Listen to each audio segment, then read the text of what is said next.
The trial has begun for Stewart Rhodes, the founder of the Oath Keepers, who is charged, remarkably, with seditious conspiracy. Seditious conspiracy to do what? Well, to overthrow the government on January 6th. Now, on the face of it, this charge is preposterous. Not only because there was no effort to overthrow the government, there was no way to overthrow the government. Not even someone, in a kind of fantasy could believe that they were really overthrowing the American government. What, by walking to the Capitol for a couple of hours and walking back out? The whole thing is laughable. Moreover, in the case of Stewart Rhodes, it is even more problematic because Rhodes was not in the Capitol. He didn't go in. And not only did he not go in, he didn't tell anybody to go in.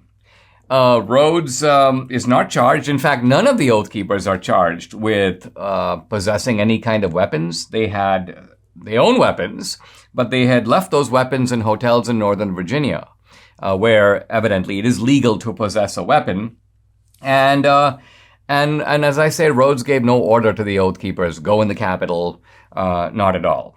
So where's the conspiracy? Well, as it turns out, the government, this is a very serious charge, by the way, almost never brought against anybody, and carrying very severe penalties. Seditious conspiracy to overthrow the government, you could spend years, if not decades, in prison for that.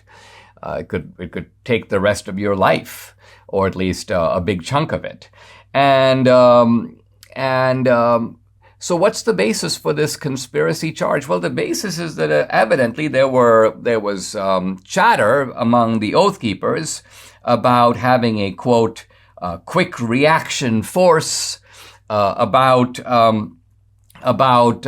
moving to the defense of the country. And all of this is being interpreted by the federal government to mean that there was some seditious conspiracy at work. But it turns out that the Oath Keepers are making a very interesting defense that's worth considering. And the Oath Keepers' defense is that they were planning and waiting for Trump to invoke the Insurrectionary Act. Now, the Insurrection Act combines a series of laws that were passed, some of them going back to the 18th century, 1792, all the way through the 19th century, the aftermath of the Civil War. Basically, in the case of a serious civil disturbance, the president can invoke the Insurrectionary Act, and he can in fact call upon militias around the country to rally to his defense and the defense of civic order in the country. And all of this is legal. And I say legal because we're talking about a law that was passed called the Insurrectionary Act. The president does have this kind of authority.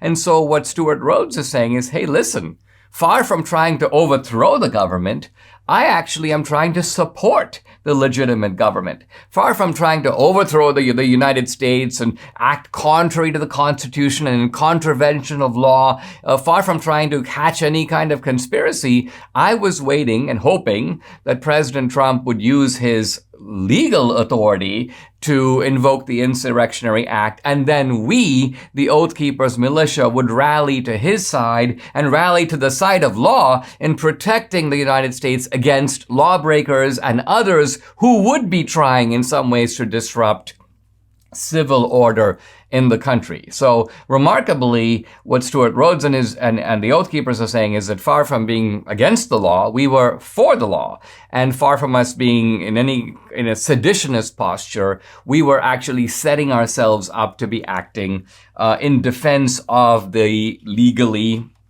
of a legal order made by someone in a legal position to do that, namely the President of the United States. Now, Trump did not, in fact, invoke the Insurrectionary Act, and Stewart Rhodes' point is, and therefore, we didn't take any real action. In other words, we didn't carry out our contingency plan, which was based upon Trump doing that. And when Trump didn't do that, well, okay, we wish he did. We were calling on him to do that. In fact, Rhodes had done that. Now, there are some legal scholars who go, well, that's a misreading of the Insurrectionary Act. That's not really what the act is all about.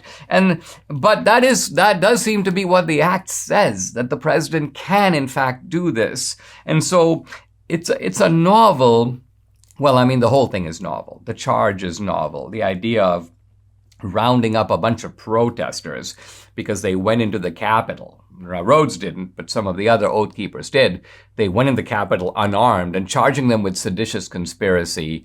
I think that this case should be flung right out of court. The reason it's not likely to be is because you've got a highly biased and prejudiced jury in Washington, D.C. You've got a highly biased and prejudiced judge, the Obama appointee Amit Mehta, a fellow Asian Indian, I'm sorry to say. And so I'm not really expecting this trial to produce justice, but at least we should keep an eye on what justice means in this case. I think the Oath Keepers are making an interesting novel and to me, largely persuasive defense. But it's a defense on a charge that quite honestly should never have been brought.